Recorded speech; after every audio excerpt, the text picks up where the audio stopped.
Hi అండి, welcome to GS రుచులు. ఎలా ఉన్నారు? బాగున్నారు అందరూ? నేను కూడా చాలా బాగున్నానండి. మీరు అందరూ బాగుండాలని మనస్ఫూర్తిగా కోరుకుంటున్నాను. ఈరోజు మనం కాకరకాయ ఫ్రై చేసుకుంటున్నామండి. దానికి వెల్లుల్లిపాయ కారం రెడీ చేసుకుందాము. అందులో వెల్లుల్లిపాయలు ఒక పాయ ఒలిసి వేసాను. అందులో ఇప్పుడు కారం వేసి మిక్సీ పట్టుకుందాం. చిన్న స్పూన్తో 3 స్పూన్లు వేస్తున్నానండి. ఇది మిక్సీ పట్టేసుకుని మనం వెల్లుల్లిపాయ కారం రెడీ చేసుకుందాము. కాకరకాయ ఒక పావు కేజీ కాకరకాయ ముక్కలు తీసుకున్నాను. ఇవి ఇప్పుడు మనం ఫ్రై చేసుకుందామండి. బాగా ఎక్కువ ఫ్రై చేసుకుని పొడి టైప్లో చేసుకుందాము. దీన్ని తెలంగాణలో ఎక్కువగా కాకరకాయ కారం అని అంటారు. ఇప్పుడు ప్రాసెస్లోకి వెళ్ళిపోదాం. స్టవ్ వెలిగించానండి, కళాయి పెట్టాను, 3 స్పూన్లు ఆయిల్ వేసాను. ఇప్పుడు మనం పోపు వేసుకుందాం.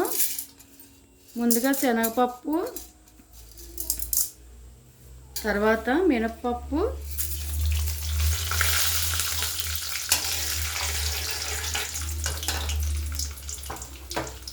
జీలకర్ర, ఆవాలు, ఎండుమిర్చి బాగా వేగిన తర్వాత కరివేపాకు కూడా వేసేసుకుందాం.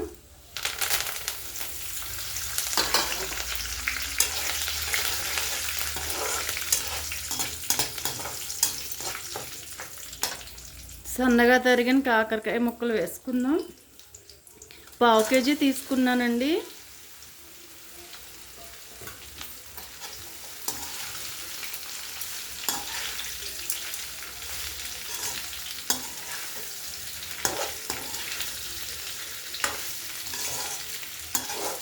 గింజలతో సహా వేసుకుంటే బాగుంటాయి. గింజలు కరకరలాడుతూ ఉంటాయి.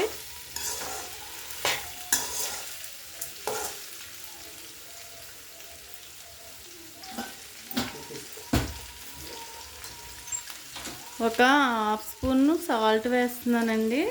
తర్వాత చూసి వేసుకుందాం. పసుపు,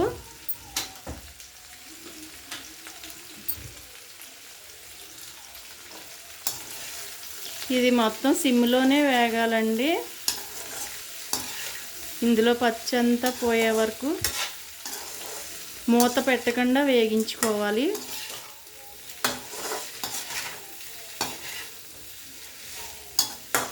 వేగటానికి కొంచెం టైం ఎక్కువే పడుతుందండి. బాగా వేగిపోవాలి.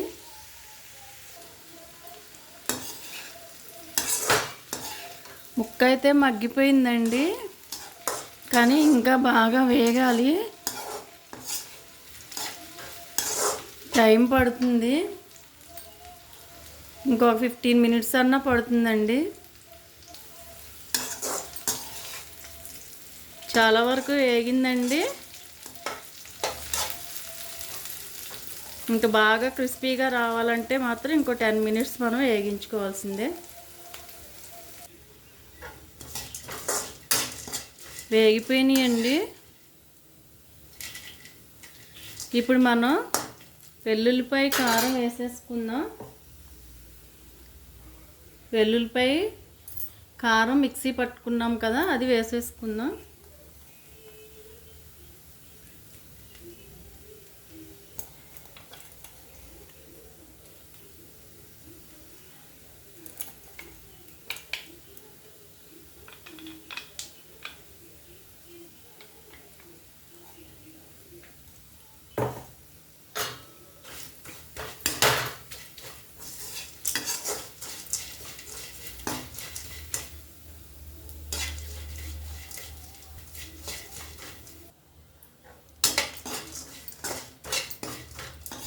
వేగిపోయిందండి. వెల్లుల్లి కారం వేసిన తర్వాత ఒక 2 మినిట్స్ అలా సిమ్లోనే వేగిస్తూ ఉండాలి, కదుపుతూ ఉండాలి. ఇది బయట ఉంచినా సరే ఒక వారం 10 రోజుల వరకు నిల్వ ఉంటుందండి. చాలా బాగుంటుంది. అన్నం కూడా ఒక స్పూన్ వేసుకుంటే చాలా ఎక్కువ అన్నం కలుస్తుంది. ఇప్పుడు స్టవ్ కట్టేస్తున్నాను. మనం సర్వింగ్ బౌల్లోకి తీసేసుకుందాం. కాకరకాయ ఫ్రై అండి విత్ వెల్లుల్లి కారం. చాలా చాలా టేస్టీగా ఉంటుంది. ఒక వారం 10 రోజులు నిల్వ ఉంటుంది, ఫ్రిడ్జ్లో పెట్టకపోయినా నిల్వ ఉంటుంది. చాలా బాగుందండి. ఒకసారి ఈ స్టైల్లో ట్రై చేసి చూడండి. నచ్చితే లైక్ చేయండి, షేర్ చేయండి, సబ్స్క్రైబ్ చేసి సపోర్ట్ చేయండి. Thank you.